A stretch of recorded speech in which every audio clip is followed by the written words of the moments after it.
आणि हे करत असताना सगळ्यात अगोदर सन्माननीय महाराष्ट्राचे मंत्री श्री छगन भुजबळ साहेब, फुले शाहू आंबेडकरी विचाराचे ते भाष्यकार आहेत। त्यांनी आपल्या माध्यमातून समजतंय की आजच्या मंत्रिमंडळ बैठकीतून सभात्याग केलेला आहे किंवा आजच्या मंत्रिमंडळ बैठकीत ते असणार नाही। मी सन्माननीय भुजबळ साहेबांचं स्वागत करतो, मी सन्माननीय भुजबळ साहेबांचं अभिनंदन करतो। कालच ज्या प्रकारे मंत्रिमंडळातील मंत्री श्री राधाकृष्ण विखे पाटील आणि त्यांच्या सोबतच्या सवंगड्यांनी ज्या प्रकारे संविधानाला फ्रॉड होईल, संविधानाचा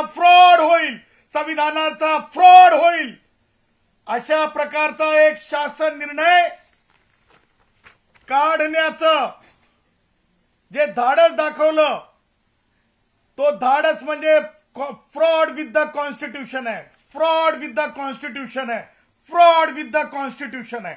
आणि अशा कारणासाठी भुजबळ साहेबांनी लोकतांत्रिक मार्गाने आपला अत्यंत गंभीर असं म्हणजे शासनाला समजावं अशा प्रकारे आज त्यांनी उपस्थिती न राहण्याचं दर्शवणं हे संविधानिक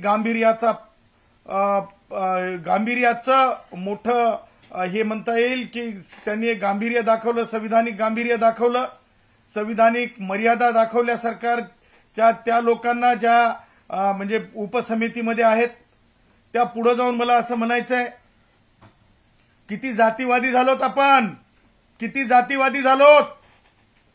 त्याचं कारण विरोधी पक्षातले सगळे मराठ्यांचे खासदार आमदार, सत्तेतले मंत्री मराठ्यांचे, सत्तेतले खासदार आमदार मराठ्यांचे, सगळे जर जातीच्या आधारावरच ठरवणार असतील,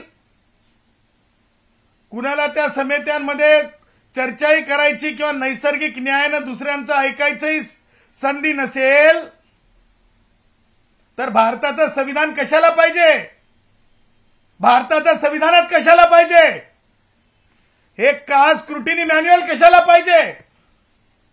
हे चित्र आहे, ही गरिबी आहे, हे माझ्या लोहार भावाचा त्रास आहे, हे माझा बंजारी भाऊ जे आहेत, माझे बंजारी भाऊ आहेत, कसा ऊस चाळल्याच्या नंतर, कशा ऊसाची मोळी बांधल्याच्या नंतर, कशी गाडी भरताना ऊसाची, रात्रीला कसा सरप चावतंय, रात्रीला कसं पान लागतंय, ह्या त्या दुःखाच्या रेषा आहेत, ह्या कपाळावर पडलेल्या आठी आहेत।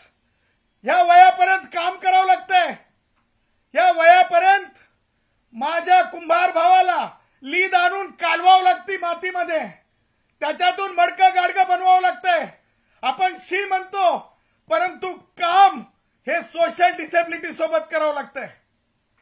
माझा लोहार भाऊ, माझा घिसाडी भाऊ, हे सगळे जे माझे भाऊ आहेत, माझा कुणबी भाऊ, कोणते कुणबी आहेत हे तरी लक्षात ठेवा।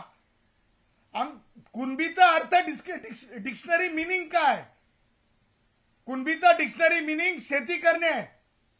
मग ब्राह्मण माणूस जर शेती करत असेल तर त्या काळामध्ये शेतकऱ्याला कुणबी म्हणलं जायचं, बौद्ध माणूस शेती करत असेल तर महार म्हणून, कुणबी म्हणून तो शेतीशी संबंधित आहे।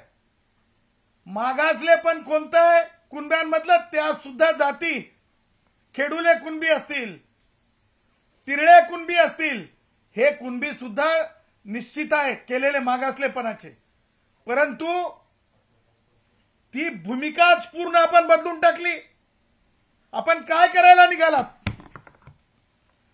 आपण संविधानाचे 3-13 वाजवायची हिम्मत एकत्रित येऊन करण्याचे काही कारण नाही। मुख्यमंत्री महोदय ब्राह्मण समाजाचे आहेत, मुख्यमंत्री महोदय ब्राह्मण समाजाचे आहेत, मुख्यमंत्री महोदय ब्राह्मण समाजाचे आहेत, घेरू नका।